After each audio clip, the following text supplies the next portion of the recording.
ఏదో ఒకటి ఓ డబ్బాలో పోసుకుని పెట్టుకుని ఇవ్వండి. మీ తెలిసిందమ్మా, ఇది నేను చెప్పానని మీరు అనుకోవద్దు. ఖచ్చితంగా మీకు తెలిసిన ప్రతి ఒక్కరికి దీన్ని ప్రచారం చేయండి. అర్థమైందా? అలాగే భోజనాల కార్యక్రమాలు మొదలు పెడతారు. 10 రకాల ఐటమ్స్ చేయకండి. ఎవరింట్లో అయినా 10 రకాల రోజు చేసుకుంటున్నామా? ఒక కూర, ఒక పప్పు, ఒక సాంబారు, ఏదో ఒక పచ్చడి, ఇంత స్వీటు, ఇంత పులిహోర. తెలిసిందా? ఓ 10 రకాలు చేసేయడం, పెట్టేయడం. ఎందుకమ్మా అంత హడావిడి? అర్థం కాదు నాకు.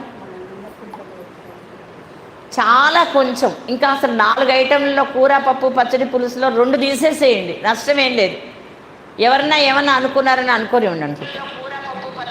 కాసిన పువ్వులు ఇవ్వండి, 2 పళ్ళు ఇవ్వండి, చాలు, ఇంకేమీ ఇవ్వద్దు. ఈ పసుపు ఇప్పుడు రేపు నాకు భయంకరమైన పరిస్థితి ఏమిటంటే అధిక మాసం వస్తుంది, ఇంకా పట్టలేని జనాన్ని మనం. 33 టీ ప్యాకెట్లు, 33 కాఫీ పొడి పొట్లాలు, 33 ఈ పసుపు కుంకం ప్యాకెట్లు, ఇంకా సద్దుడు పరింట్లో.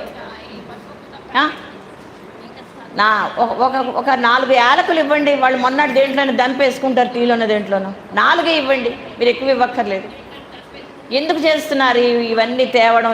ఇంకా పూజ ఇంట్లో మొదలు పెట్టామంటే ఇన్నిన్ని పువ్వులు తీసుకురావడం, ఇన్నిన్ని తామర పువ్వులు తీసుకురావడం, ఇన్నిన్ని మారేడు దళాలు తీసుకురావడం. ఎందుకమ్మా అవన్నీ? చెప్పండి. ఇవన్నీ తగ్గించేసుకోండి. మీ పూజ మీద ఏకాగ్రత పెట్టుకోండి, మీ చదువు మీద ఏకాగ్రత పెట్టుకోండి. ఏం చెప్తున్నారు, మనకు ఏం అర్థమైంది అని వాటి నుంచి ఫోన్ పట్టుకుంటే మనకు తెలియని విషయం లేదు. ఆ ఫోన్లో మేము చెప్పినవన్నీ కూడా వాటి భావాలు చెక్ చేసుకోండి, మనసుకు వాటిని పట్టించుకోండి. తెలిసిందే. ఇప్పుడు మన సలహాలు, మన సంప్రదింపులు కావాల్సిన వాళ్ళు ఎవ్వరూ లేరు. మన ఎవరు ఏమీ అడగట్లేదు. మిమ్మల్ని అడుగుతున్నారేమో కానీ నన్నైతే ఎవరు అడగరు. అర్థమైందా? సెల్ ఫోన్ అడుగుతున్నారా?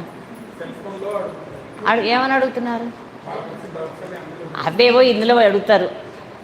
మేడం మీ ఫోన్ కొంచెం దూరంగా పెట్టుకోండి, మీరు లావుగా కనిపిస్తుందని, నేను సన్నగా ఉన్నానని వాళ్ళ అభిప్రాయం. పాపం శిరీష్ చెప్పండి, శిరీష్కి కొంచెం దూరంగా పెట్టండి అని అలాంటివి అడుగుతారు, కానీ ఇంకేం అడగరు. మా అమ్మ ఫోన్ చేసి వస్తుంది ఎక్కడి నుంచి. సరే పర్లేదులేండి, ఇంటికి చేస్తుంది. అందుకోసం దయచేసి మొదలుపెట్టి రాబోయే పండగలన్నిటికి కూడా ఇవన్నీ విరమించుకోండి. ఇది పెద్దవాళ్ళందరికీ. ఇక పిల్లలకి దొరికారుగా వీళ్ళు 7 నాకు, చక్కగా వీళ్ళని ఎలా వదిలిపెట్టుకుంటాను? మంచి పిల్లలు చక్కగా నేర్చుకుంటున్నారు. ఎవరి దగ్గర నేర్చుకుంటున్నారు? ఆ మేడం దగ్గర నేర్చుకుంటున్నారా? తనేనా నేర్పేది? నేర్పుతుంది కదా. ఎన్ని శ్లోకాలు వచ్చాయి మీకు? 50 వచ్చేసాయి. 50 15 పర్వాలేదు. మీకు 5 శ్లోకాలు వచ్చినా నాకు సంతోషమే, 1 వచ్చినా సంతోషమే. ఎందుకంటే మీ వయసులో మాకు రాదు కదా, అందుకని మిమ్మల్ని చూస్తే నాకు సంతోషం.